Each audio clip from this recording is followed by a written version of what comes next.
Israel को इस हमले की उम्मीद नहीं थी। उसने ईरान की मिसाइलों को कम आंका या शायद उसे अपनी एयर डिफेंस पर जरूरत से ज्यादा भरोसा था।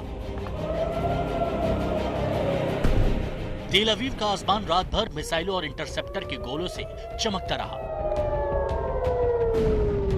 आज सुबह के ताजा हमले में सायरन गूंजे, मिसाइलें आसमान में चमकी और जोरदार धमाकों की आवाजें शहर भर में सुनी गईं। यह अब तक का ईरान का सबसे बड़ा हमला था, जिसके बाद इजराइल की जबरदस्त पलटवार की उम्मीद की जा रही है। ईरान ने आज तड़के तेल अवीव और हैफा पर मिसाइलों की बरसात कर दी। इस हमले में कई मकान तबाह हो गए। भीषण आग के चलते बचाव टीम के लिए इमारतों तक पहुंचना मुश्किल हो गया। इजराइल की राष्ट्रीय आपात सेवा के अनुसार देश के मध्य हिस्से में 3 लोगों की मौत हो गई और दर्जनों घायल हुए हैं। यह हमले रविवार रात को शुरू हुए, जो शुक्रवार से चल रही इजरायली हमलों का जवाब है। और इस बार ईरान ने अपने 3 सबसे घातक मिसाइलों का इस्तेमाल पहली बार किया।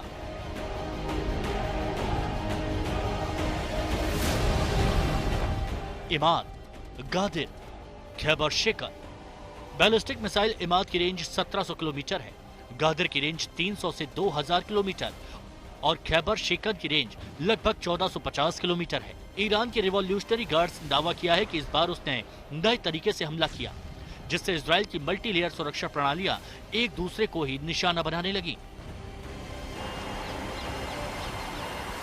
समुद्र के किनारे बसे शहर हैफा में हताहतों की तलाश और राहत अभियान जारी है। अधिकारियों ने बताया कि वहां लगभग 30 लोग घायल हुए हैं। हैफा की रिफाइनरी के अलावा पावर प्लांट में भी हमले के बाद भीषण आग लग गई और कुछ इलाकों में बिजली ठप हो गई।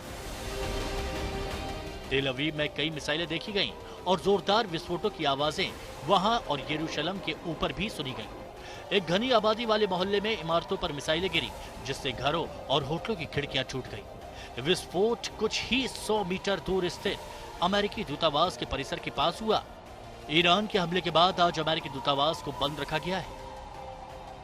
ईरान के हमले में तेल अवीव के बाजार के पास मिसाइल गिरी, जो आमतौर पर फलों, सब्जियों की खरीदारी और बार रेस्टोरेंट जाने वाले लोगों और पर्यटकों से भरा रहता है। इसके अलावा पेचाह चिकवा की एक रिहायशी गली और धार्मिक शहर बनेई ब्राक में एक स्कूल भी हमले की चपेट में आया। सवाल यह है कि इजरायली एयर डिफेंस ईरान की मिसाइलों को क्यों नहीं रोक पाया।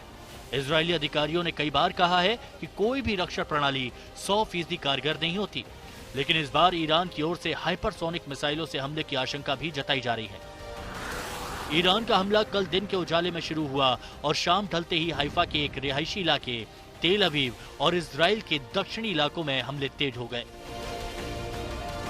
फिलहाल दोनों में से कोई भी देश हमले रोकने के लिए तैयार नहीं और ये जंग लगातार भड़कती जा रही है।